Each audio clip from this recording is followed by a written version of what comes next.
I think it was just making a conscious effort to make everything as perfect as possible. Okay. My mom, even when I was little, she'd always say, if you're going to do something, might as well make it perfect or don't do it at all. So I think that just really stuck with me with everything.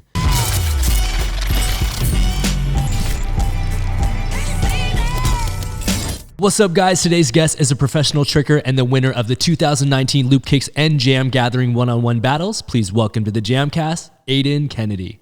What's up, Aidan? Hi, thank you for having me. Yo, welcome to LA, man. I appreciate you making the time. I know we were going to do a JAMCast during the JAM Gathering, but things got so crazy that weekend. Yeah. What brought you back to LA?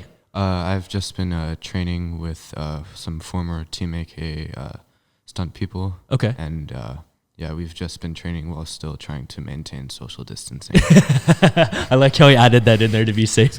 Dude, that's awesome, man. And so specifically, you're working with like what, Andrew Franklin and Justin Chang, or like Micah Carnes and Tony. Oh, and Tony V. Oh, I forgot. Tony's out here too. No way. With Salif and I came together. Okay, cool. And your parents let you guys come out here just to get some training in? Yeah, they said to make sure that we're staying safe and everything. But yeah, they were excited. That's pretty cool, man. I got to give your family like a lot of respect because they let you travel like kind of all over the world. Like, and a lot of the times you get to take these trips alone, right? Yeah, traveling alone really cut down on the costs of having a parent come. So as long as I'm staying safe, nice, they're cool with it. And so with that being said, how old are you officially right now? Just to put in perspective. Right now I'm 15. Wow. And when do you turn 16? July. Damn. In a couple months. So you're not even driving yet. Not yet. Battling adults. That'll make all of y'all feel real bad. That's awesome, man. And this kind of speaks to a lot of things too that you said in that statement, which is you're out here working with some Team AKA members and stuff like that. And I know the AKA family runs super, super deep for everyone that's on it. And that's really cool. How long ago did you actually start your martial arts training? I started when I was 5 years old. I wanted to start when I was 4, but my mom made me wait until I was 5. Imagine how good you would have been. 1 year. But yeah, she originally wanted to send me to a Taekwondo school to keep with my Korean background, but she couldn't find one in the city that I could go to and take classes on the weekend. Okay. So I ended up at a Kenpo school taught by Ish Payne called Martial Posture. No way. And that's where I was introduced to tricking and everything. Wow, that's kind of like a unique segue because a lot of people would almost hope you got into Taekwondo to get into the kicks, but you fell into a school that literally has a tricking program. And did Ish teach tricking right when you first started the school, or was it just Kempo and then tricking came later with Dan Prez's system? She was just getting into tricking when I just got there, but he only taught tricking to the teenagers, not to the younger kids like me. So I kind of had to like learn tricking on my own. I'm glad that my mom was very supportive of it. And yeah, we used to watch like hyper tutorials, 3-run, Juju Mufu, Nick Vale, all those tutorials at home, so I could like learn by myself because they didn't teach it at Martial Posture for kids my age. Wow, that's crazy. And then did you eventually get to take the classes with Ish, or were you already tricking at that point and didn't need to? Yeah, I think I was already tricking at that point. Dang, that is crazy. I guess that does make sense though, because if he wasn't teaching until teenagers, I know you already did like double cork when you're like 8 years old. Yes. So clearly you were tricking way before those classes. Wow, that's kind of crazy, man. It's a crazy coincidence, but that is cool that you still get to train with Ish. So with that being said, are you born and raised over in Philly? Yeah, I was born and I still live in Philadelphia. I grew up and still live in a small row home in the city, so I never really had a backyard or like a front lawn for me to train on. So I like learned back handsprings and back tucks on my parents' bed.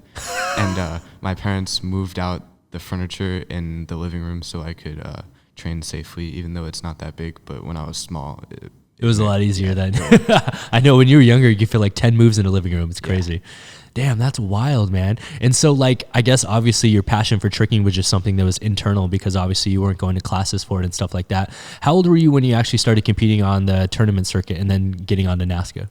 I think, so what started all of that was when I was really inspired by the people who would trick at Martial Posture, and I wanted to learn tricking. So I went to the Amerikick Internationals in 2011 just to spectate the trick battles that they had. I wasn't competing yet. I didn't do sport martial arts, but there I saw people like Danny Etkin, Dallas Wu, Micah Carnes do extreme martial arts, and I knew that that was what I wanted to do. No so way. then I started to like train, and I did one local tournament when I was 7, and then the next year I did NASCA. Wow, that's crazy. And so who was formulating your forms at that point? In the beginning, I worked with like Vince Johnson, Nice. since he lived in Philly and worked at Martial Posture. He taught there, and I originally wanted to do like kamas as a weapon because I saw it as the tricker's weapon, since it was Because you could just do tricks, yeah. it was easier to trick with. But he insisted that I did bow, so Yes. that's why I do bow now. No But way. yeah, and then down the road, like Martial Posture didn't teach like NASCA stuff. Yeah. So I had help from a lot of instructors along the way, like Jackson Rudolph for bow, occasionally like Jacob Pinto and Michael Guthrie for forms. Nice. They'd like make the forms for me, but then I'd adjust them and change them so that they'd fit my style better. Totally. That's pretty crazy, man. You basically had to like seek out a lot of things because it just wasn't offered, I guess, at a traditional school, which I understand because I went to like a traditional Kung Fu school where like we didn't do any of that stuff. And then just over time, I would be exposed to it at tournaments. And then that's how I got into it too. So kind of similar, man. And then with that being said, at what point did you actually become a sponsor member of Team AKA? I think I started like becoming like part of a team with Team Straight Up in I think 2014. Yes. And then they were great. I really love them, and Mr. G, who owns it. But then in 2017, I joined Team AKA because I wanted to follow in the footsteps of the former Team AKA, now Stunt Professionals. Totally, man. There's been so many people that have gone through the ranks at AKA. Do you remember who was on the team at the time when you got on in 2017? Who was like the competition team? I think Justin Chang. Okay. There weren't that many that do stunts now. Okay. But people like Justin, Mary, Amato, Yes. Okay. Alan Davis. Oh, yeah. Okay. Crazy. All right. Yeah, and a bunch of other amazing That's people. super wild, man. And then I think one of the things that's like really unique about you comparative to a lot of other people, and it's something that I kind of went through myself. I officially retired at the age of 14 from competition and like completely walked away. And everyone was like, "Why the hell are you walking away? You're winning stuff. You could go compete as an adult." And I was like, nah, I have zero passion and desire to do that. And I know you specifically put out like an Instagram post. Connor, can you pull it up? The NASCA retirement. I think you actually put out like a full formal retirement on your Instagram yes. page. And how old were you there? I was 13 years old. Wow. And it basically says that after 7 years of competition, you basically no longer wanted to put your efforts and time into competing at that point. What was it that made you want to retire at such a young age? Because you actually were winning stuff in NASCA titles and stuff like that. There were several factors, but some of the big ones were that, one, it was like, it cost a lot of money, and I didn't want to put my parents through that financial struggle. But another was like, I didn't think it was worth all the time and effort and training to go into it without much results, because I think I had already won enough like overall and double overall world titles and grand championships that it didn't really like satisfy me to keep going. Yeah. I didn't really see a point in continuing. And, It's kind of crazy. Like at the end of the day, you basically almost just do it for yourself, because you win these kind of, not to be disrespectful, but you just win these little trophies and maybe some prize money and stuff here and there. But otherwise, yeah, especially if you're winning everything, it's just, I guess, trying to win another title. How many did you officially win? Do you remember off the top of your head? Yeah, I think it was around 40 world titles and a little less than 350 first place wins. That's pretty awesome, man. That is super solid. And I think more than anything, it's just cool that you made that conscious decision to like walk away from it at a young age, before you got injured, before you got burned out. We see that happen to a lot of guys that as they get older, they like tear something and then they have to make the whole comeback journey and stuff. Yeah. So I guess you've already chosen to walk away. And once you walked away, did you miss it at all? Were there any aspects or elements that made you miss it? The only thing that I really missed was like hanging out with my friends and connecting with people that had similar interests as me. But other than that, I don't I don't miss it that much. That's funny. And what's crazy is like a lot of the kids, like you're one of the few teenage guests that we've had on the show. I think in total now we've had maybe 4 or 5 teenage guests. And the reason why we don't have tons of teenagers is because just at such a young age, there's not a lot to talk about. But you've accomplished so much in your life at this point, like we said, with all those world titles and competitions. Is there a tournament in your mind that is like the most memorable one that you still remember or that you're most proud of? There are a couple. I think one was U.S. Open, maybe 2017 or 18, where I had won the year before on stage. Yes. But that year it was on ESPN and I won double overall. So double overall wins always feel special. Totally. Another was Quebec Open, I think 2017. I was just coming off of a broken ankle injury, so I couldn't do any tricks, but I still won the double overall with creative, which prohibits you from flipping and spinning over 360 degrees. No inverts and no jumpy, twisty things. That's crazy, man. Well, I guess like we said, like when you get to a certain point, were you starting to feel burned out at all, or was it just you just realized you were just over it in general? Yeah, I think I just realized I wasn't really burning out. That's cool. And obviously your parents were like somewhat supportive of it because they're still allowing you to pursue tricking and all these other things and stuff. So when you stopped training for tournaments then, did you put all of your focus just onto your tricking? I kind of spread it out. I had recently gotten into a prestigious public high school, which was a magnet school. Okay. And doing poorly in school is like not an option. I'm sure you know about Asian parents. Asian F. Yeah. Asian parents, yeah. The Asian F is strong in my house, Yes. so doing poorly was not an option. Tricking, I wanted to spend more time on tricking since that has always been my passion, even from the beginning. Okay. And to focus on training and preparing for hopefully a stunt career in screen fighting in Los Angeles. Okay. And just preparing for that, learning different martial arts, learning new skills. That's super cool, man. And so like, as far as your tricking career is concerned, because like that's something that we could even talk about as well. What do you think is the most like defining thing about your style? Because from an outside perspective, I would say that like, it's kind of hard to define it because you do all of the high level moves from full and back outs to double backs. You've done quad full, but then you also do super clean kicks, which is something that's kind of rare between people that have power and then to have clean kicks and stuff. Well, like, what do you define your tricking style as? I try to make my tricking as clean as possible to like honor the martial arts roots in tricking. And I look up to people like Daniel Graham, Anis, Micah Carnes, Andy, and Brian Lee, all those amazing trickers. And I just really try to make everything as clean and as powerful as possible to emphasize the beauty and power behind tricking. And so to get to that level, how many days a week were you tricking? How long per session do you trick? And like, what do you do? Do you review footage? Do you watch yourself back? Do you have someone watch for you? Like, how do you improve your cleanliness, I guess? I think it was just making a conscious effort to make everything as perfect as possible. Okay. My mom, even when I was little, she'd always say, if you're going to do something, might as well make it perfect or don't do it at all. So I think that just really stuck with me with everything. Crazy. So I would tape myself and then rewatch it and then see if something's off, then I'd redo it until it's right. Damn. And so balancing school and that, how many days a week were you training and how many hours per day? With tricking, each session at the gym, like open gym, would be an hour and a half each, and I was tricking around 3 times a week.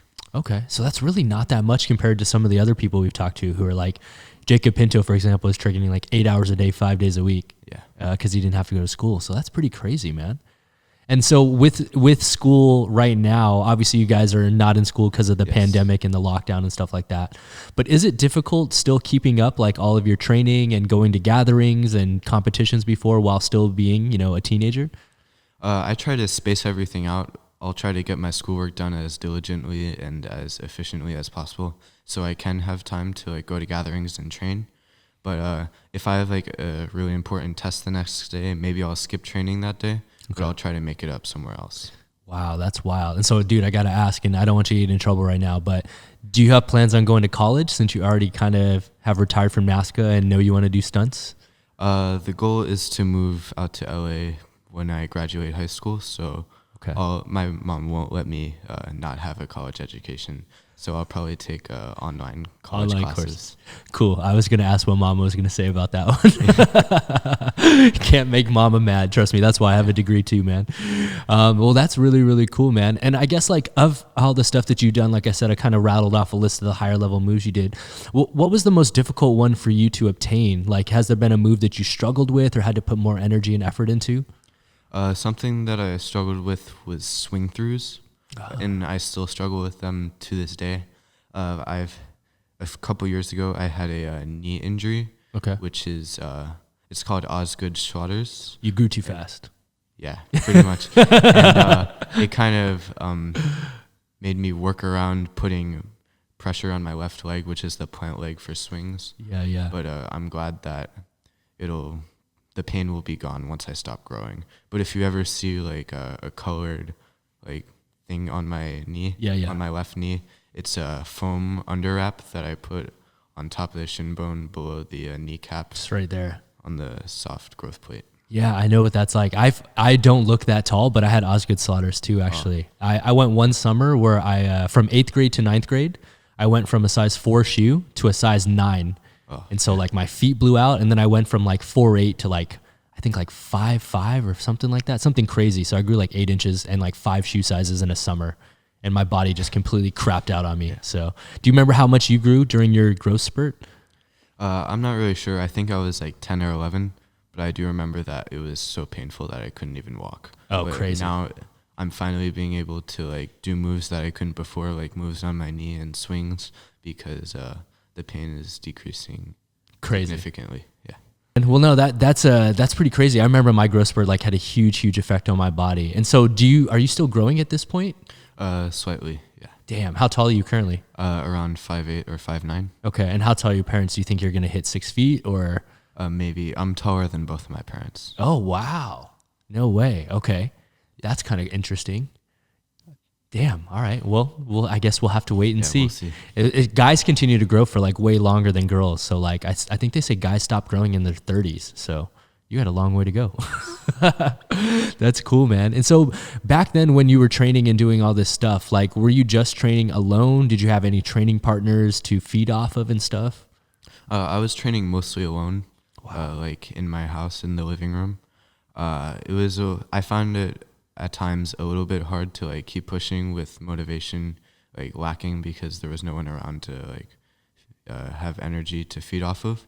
Yeah. But I think that's why I love working in teams and groups. So I think that's why I always looked forward to Sharky's camp, because it feels more like fun than work when you're training with people who can push you and you can push them. Yeah, 100%. And that's a name that we've mentioned on the show so many times in a row that I'm sure people that listen like totally know who Sensei Sharky is at this point, which is really, really cool. And he's also the person that put you on AKA, correct? Yes. So much respect and love to Sensei Sharky. Thank you, Sensei. Yes, thank you, Sensei.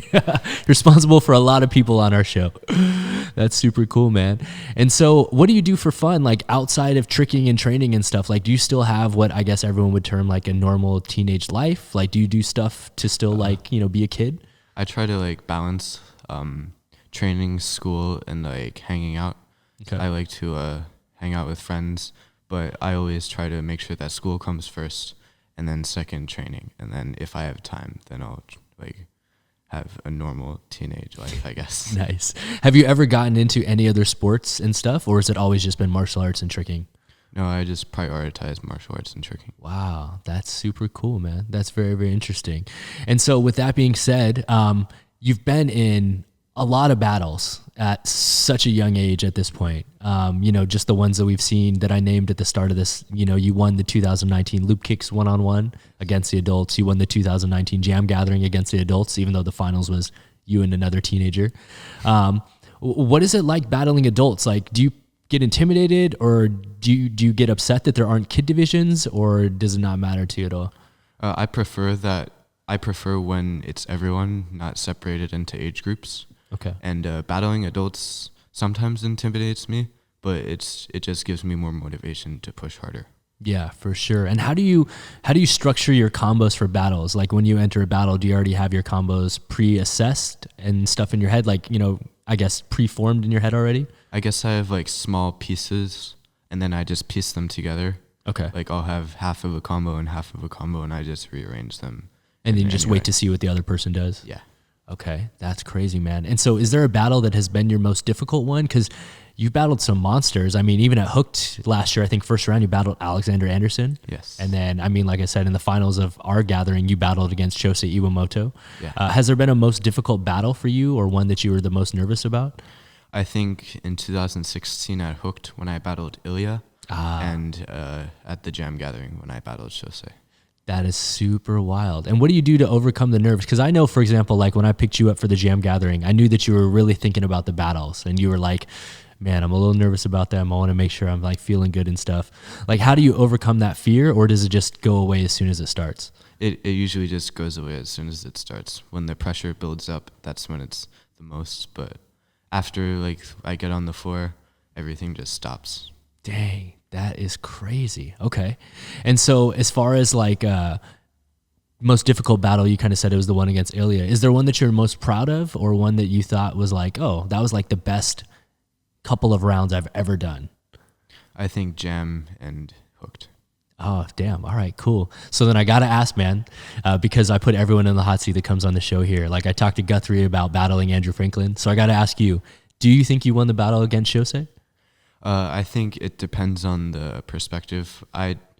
Watching the video, I personally think that Shosei should have won because of the high difficulty combos, and I respect him so much. He's a great person and a great friend and a great tricker. Totally.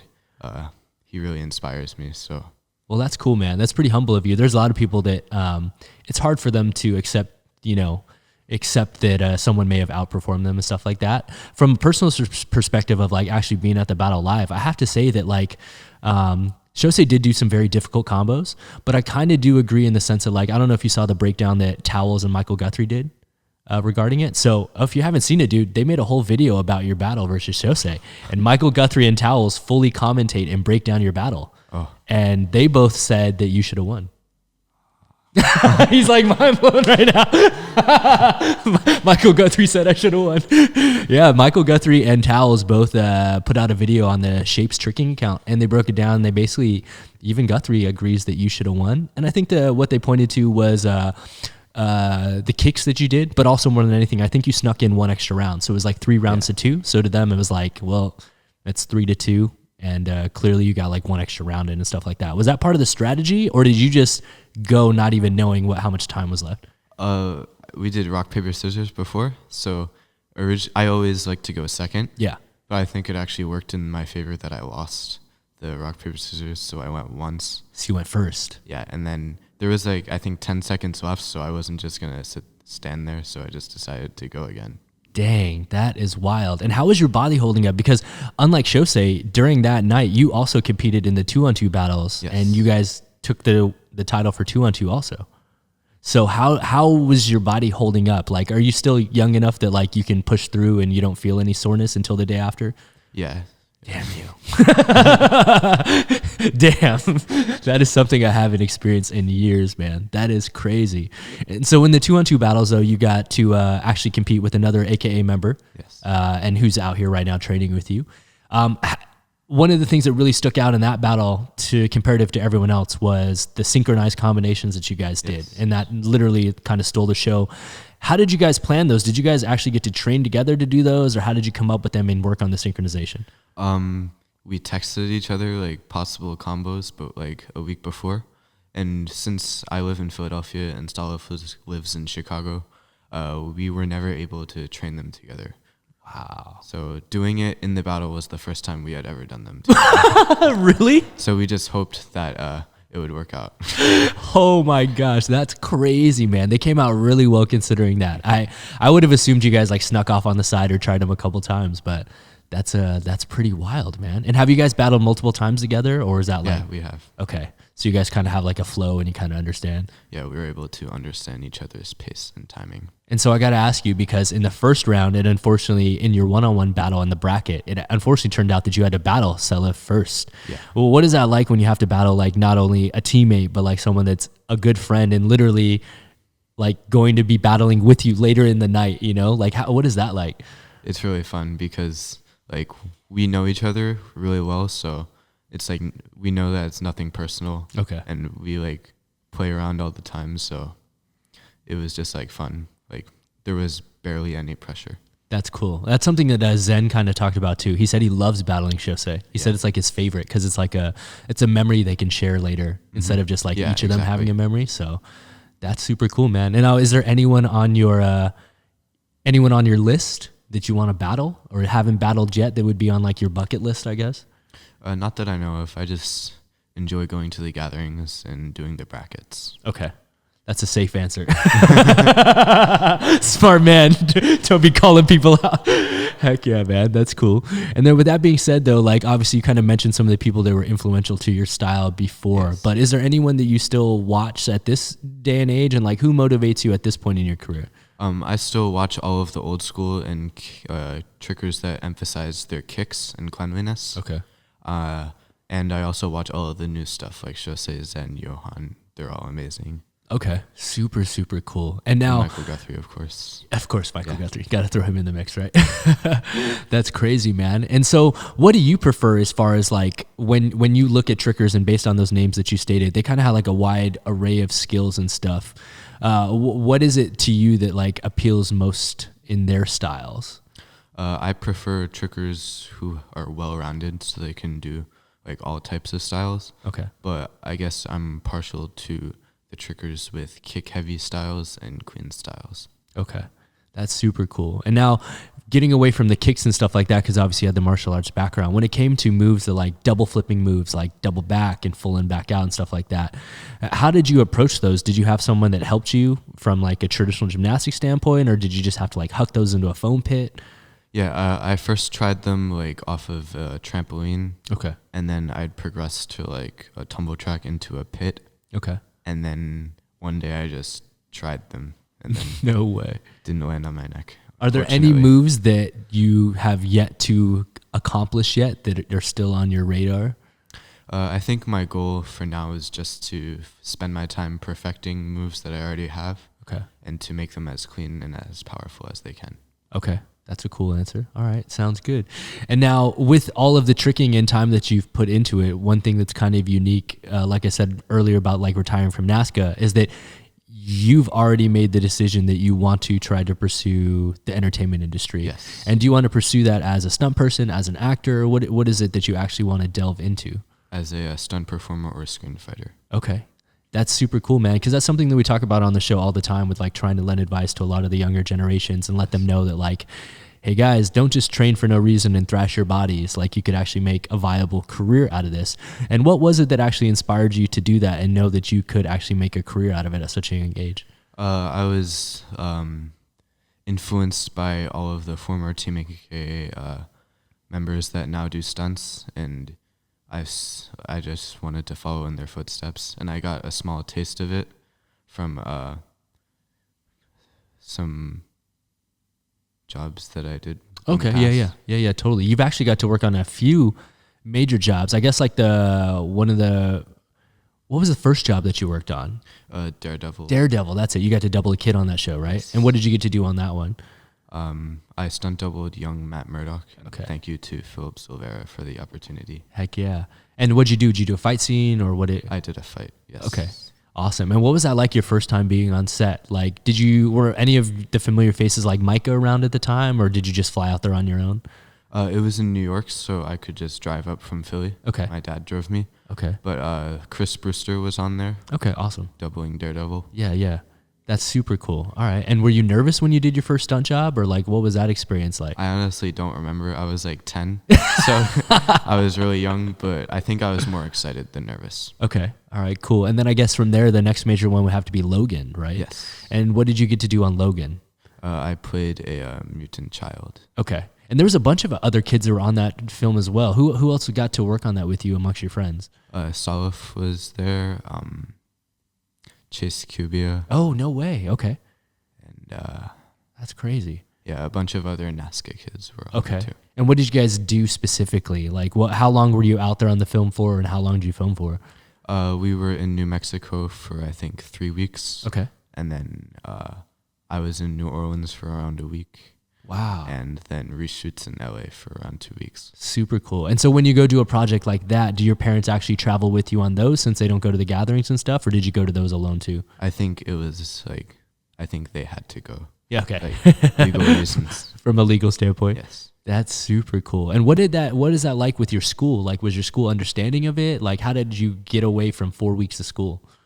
Then I was 11, so I think I was in like 6th or 7th grade. Okay. So luckily, like the work wasn't that hard, or like it would be a completely different story if it was now when I'm in high school. But back then, my teachers were really supportive and they understood. Okay, that's super awesome, man. And then I know there was another project that you did most recently, and do you remember what that one is? What that one was called? I think you did one more project after Logan, right? With Vlad. Yeah. Did you do another film though, or TV show? Or no? I thought I saw that you did one other thing. I guess maybe it may have been the Vlad video then. Yeah. Salif and I did a short film on YouTube with Vlad Rimberg. Okay. And thank you to Vlad and Sensei and Micah for setting it up. Okay, dope. And what was that like working with Vlad? Just because I have known Vlad my entire life since I was back in high school, like your age. And he's very demanding of his performers in the sense that he wants everyone to look as the best that they can. Yes. And so I remember talking to him and he was like, dude, I don't know if you know this, but he came up to me and was super excited because he met with you guys at JAM one day just to test you guys out. And he called me and was like, dude, these kids are good. Like, I don't need to worry about it. Like, they've already got all the basics down. Like, I'm not even stressing anymore.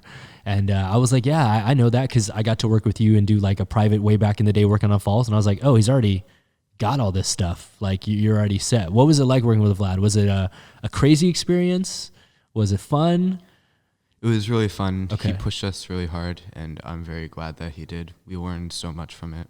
Okay. And I'm really thankful for that. Yeah. And he's been really great ever since then. And yeah, I'm just really thankful that he agreed to work with Salif and me and Salif. And yeah. That's crazy. Yeah, I remember, I think he said that your parents weren't allowed to be there. They could only come drop off your lunch. And then they left for the rest of the time. But it came out really, really good, man. I was really stoked on that. And now I've seen like over on your Instagram and stuff like that, there's a bunch of videos where you and Salif are recreating fight scenes. And I've shouted you out on the JAMCast a couple of times because it's something that we literally try to drill into so many up and coming stunt people's heads, which is, you know, watch a fight and then just try to mimic it and stuff like that. How do you guys get to do these since you guys don't live in the same city? How are you able to pull off like getting together and train and stuff? So we were meaning to do the shot for shot fight for like I think over a year. Okay. But yeah, once schools went online before there were stay-at-home orders everywhere, I went to Chicago and it was the perfect time to film them. Okay. And train. Our good friend who also intends on pursuing stunts, Brian Janso, was kind enough to film for us. Dope. And yeah, we had a lot of fun and we learned a lot. That's super cool, man. And now I've read this online somewhere, so maybe it's changed since then, but I read back in the day that you used to be like a huge Donnie Yen fan. Who do you watch for inspiration in stunts? Like, is there a favorite stunt performer and or action star that you watch? I watch all of the independent guys' films on YouTube, like Brian Sawyer, Vlad, Manny. Totally. Chris Cohen, all of those guys are amazing. And Vlad has provided like a list of movies. He gave you homework. Yeah. And it's mostly like the early Hong Kong stuff. Like, yes. I've only gotten through like Sammo Hung and Jackie Chan movies, but I really enjoy them and I had never seen them before. I knew I recognized some of the fights, but it's great now that I know which movies they're from. Yeah, it's kind of crazy. And from someone that's super young that has actually studied the old school HK films like that, and then you've obviously seen the new films right now, what do you think is more impressive? Do you like the old school style? Do you like the new school style or a blend of it? Like, what's your favorite? I think both of them are amazing in their own ways. Okay. Good answer. This guy's a politician, man. Sign this dude up. No, that's super cool, man. And so with your stunt career and stuff like that, is this something you've talked to your parents about? Because obviously you mentioned that like you want to move to LA, but mom's obviously going to make you pursue college. But is this something that they're supportive of already? Yeah, both of my parents are very supportive of it, and I'm very thankful for that. That's cool, man. And I mean, you're really lucky in that sense that, like even myself, I kind of knew what I wanted to do, but I still had to go off to college, just because a lot of people just didn't believe that like getting into movies and TV would be something that would be a great career for me. And now I'm sitting here kind of laughing at them and stuff like that. But is there anything else that you want to accomplish in your life before you move down here to LA? Like, is there anything that you want to do back home or anything before you move out here, like school-wise and stuff like that? Obviously, I want to graduate high school. The Asian F is very prominent in my household, so hopefully I'll pass with good grades. Okay. And everything. I'd like to finish up my career with battling and doing hard tricks. I'll probably stop doing hard tricks by the end of next year or maybe early 2022. Wow. And focus more on and hone in on like the simpler tricks that might actually be useful in the industry. I might go up to like throwing triple fulls and triple quirks after that, but nothing crazy like quads and full-ins. I don't want to risk getting injured. I love how you're like, I'll do triples, but not quads. That's so cool, man. But I think it shows like a lot of like mental maturity though, that you're already like thinking this far ahead and stuff like that. And obviously focusing on tricks that are going to be used on camera as opposed to ones that you won't be doing. With that being said, I know another part of it is like trying to be preventative of injuries and things like that. What injuries have you sustained in your career thus far? You had a broken foot or ankle before? Yeah. The Osgood Swatters and the broken ankle, and thankfully that's it. Were they on the same leg? Yeah, both my left. Wow, that's crazy, because all of my injuries, I've had a right knee surgery too, but all of my injuries have been all on my left side too, which is kind of unique. Are you right-handed? Yeah, so I twist left, so I land mostly on my left knee. Yeah. And my foot. That makes a lot of sense too. It's interesting though, because like I've always wondered like if it's just because our dominant side is so much stronger that maybe that's why our weaker one happens. Because I've had a lot of injuries that have happened not even from like twisting to the left. Like I've gotten hurt on set and it was always like the left side of my head, like the left side of my arm. And I'm like, am I cursed or something? That's crazy. So what do you do at this point in order to avoid injuries? Like, do you maintain your body a lot? Are you focused on like stretching and rolling out your body, or are you still young enough that you just kind of train and then you're good and can go again the next day? I think I'm probably still young enough that I can train and there won't be many consequences, but I still try to stay cautious and stretch every day. Okay. And like roll out my body if I'm sore. Okay, so you do stretch and stuff though consistently. Do you still have your splits? Yes, I do. All three? Yes. Damn. Still young. All of us in the room were like, damn. That is long gone for me. I got like one good set I can jump into. Like if I got to force the left, I could kind of do it right now. That's funny, man. And so when you move out here to LA and I guess you pursue stunts and stuff like that, do you have any of your friends that are planning on doing the same thing with you at the same time, or are you just going to make the journey solo? Salif and I are planning to move together. Dope. Are you guys the same age right now, same grade? He's a couple months older than me. Okay. Yeah. But same grade, so you guys will graduate the same year? Yeah. Oh, that's super cool, man. That's already awesome that you have someone that you're like able to pre-plan with and stuff like that. Yeah. And so like with all of the stuff that you've been learning, and I guess this is for a lot of the younger kids out there that we're always trying to give advice to, what do you think is the most crucial things that you've had to work on so far as someone getting into stunts? Because a lot of the guests that we have on the show are guys that have already had 100 credits, worked on giant movies and stuff like that. As you're continuing to learn right now, what are you learning and finding out is the most important stuff to focus on? Well, I'm still like starting out, so I'm not that knowledgeable. I'm like just scratching the surface, but I think it's important to do research and to study. Okay. And what do you mostly study and work on? Is it mostly like falls? Are you mostly working on choreography? Like, what are you finding the most fun doing right now? Learning different styles of martial arts. Ah, okay. Okay. That's kind of like a Micah statement right there. That's pretty funny, man. Well, that's super cool. And then I guess with that being said, when you move out here to LA, it's going to be like a brand new world and everything, so to speak. Have you ever had to have a job yet, or no, because you're so young? Like you're basically still just going to school full time, right? Yeah. Wow. So when you move out here, do you have a plan? Like, do you plan on working right away? Are your parents going to help you out with that, or what's going to happen? From listening to all of the JAMCasts, I've learned that you must do free work first, like previs moving boxes. If you ever need like someone to fold boxes or get coffee, I'll be there. I got you. Smart man, dude. But Hell yeah. I'll try to do my time, and then hopefully it'll just happen. Continue to happen. That's cool. And do you want to do any of the live tricking stuff at all, like some of us did, like live stage shows and music videos, or do you want to just focus on doing stunts and stuff like that? If the opportunity arises, I think it would be a good experience. But for now, I'm just focused on pursuing stunts and screen fighting. Okay, cool. No, that makes a lot of sense, man. That makes a lot of sense. And now just in general, because I think you're like someone that a lot of the people in the community look up to, especially at like such a young age, with all of the moves that you've done and all of the things that you've accomplished, from like world titles to like winning all these battles and stuff like that. What advice do you have for like a kid that wants to like get into martial arts and tricking and stuff like that? I think someone who wants to get into that should get as much experience as they can, as quick as they can. So whether that's going to more gatherings or going to competitions, the experience will help them progress and to level up faster.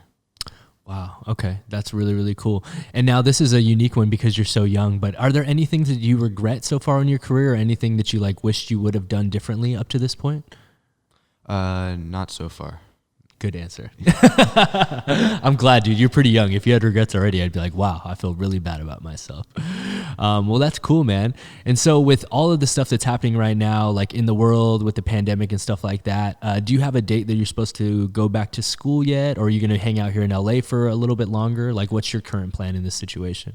I'm going back home in 2 days on Thursday. Okay. But yeah, I'll be at home. School is canceled for the rest of the school year. Okay. We're supposed to go back in September. And when you go back, what year will you be entering? Will you be a junior at that point? I'll be a junior. Yes. Wow. Crazy, man. So only like 2 years left, really. Pretty much halfway done high school.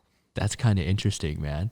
And so do you have like a pretty hard workload like at school? Like, because you know that you're going to focus on stunts, are you still pushing it hard academically? Like, I know your mom's not going to let you slack off and not do your assignments, but are you like trying to have a degree in mind since you think she's going to make you go?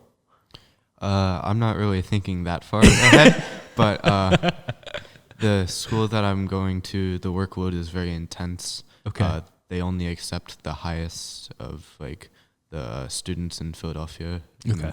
It's one of the most prestigious schools in the city, public schools in the city.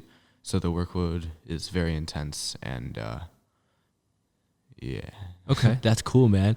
And so like one of the other things that I had to ask you was I think lately like a lot of us are starting to see, and like I wanted to ask you if this is because of the pandemic or not, but I even got messaged actually on the JAM account by some girl that was like, I was in a park yesterday in Philadelphia and I saw a kid wearing a JAM shirt, and she was like, I don't know if he couldn't hear me, but like he allowed me to like keep filming him and stuff. And then sure enough, I looked on Instagram that day and you had posted you tricking in the park wearing a JAM shirt. And so it was you, which is really, really funny. But I guess the question that I had was, there's a lot of tricks of you online right now currently training on grass. Is that something that you've always focused on as opposed to indoor training? Or like, are you just strictly training outside right now because everything's closed? Yeah, the quarantine and the pandemic has caused me to adjust my training style, and now I have to train a lot outdoors. I used to train like at the gym, but since the gym is closed, I train outside now. Okay. Super, super cool, man. Well, I'm anxious to see everything. And while you're out here on this trip right now, are you just training? Are you filming stuff? Or like, what's the overall goal of this trip out here with Salif? To train and learn as much as we can. Okay. So you guys are just out here just falling and fighting. Yeah. That's wild, man. Well, that's really, really cool. And hopefully you guys are making the best of it and stuff like that. What advice have you received from Micah and them? Like, has there been anything that's been like super pivotal that has stood out in your mind thus far that you would want to share with other kids that are listening? Because I keep bringing it up, but like, I feel like you're one of the few people that made a very early decision to retire from NASCA. And then you made a very early decision to get into stunts. And I just want to see if there's anything that stands out that literally can help inspire some of our younger listeners right now to not necessarily like not go to college, but just inspire them to, you know, have a defined path in life like you are. I guess just to figure out what makes them happy and to pursue that. Dope. Whether it's like doing martial arts or tricking or stunts or whatever makes them happy, they should put everything towards that. Damn, that's a very mature answer. And do you still get frustrated at all in your training at this point? Is it still fun to you? Yeah, all the training is really fun. Okay. That's super cool, man. Well, that's super cool. And so this is a question that you may have an answer to, you may not, because you're so young and stuff like that.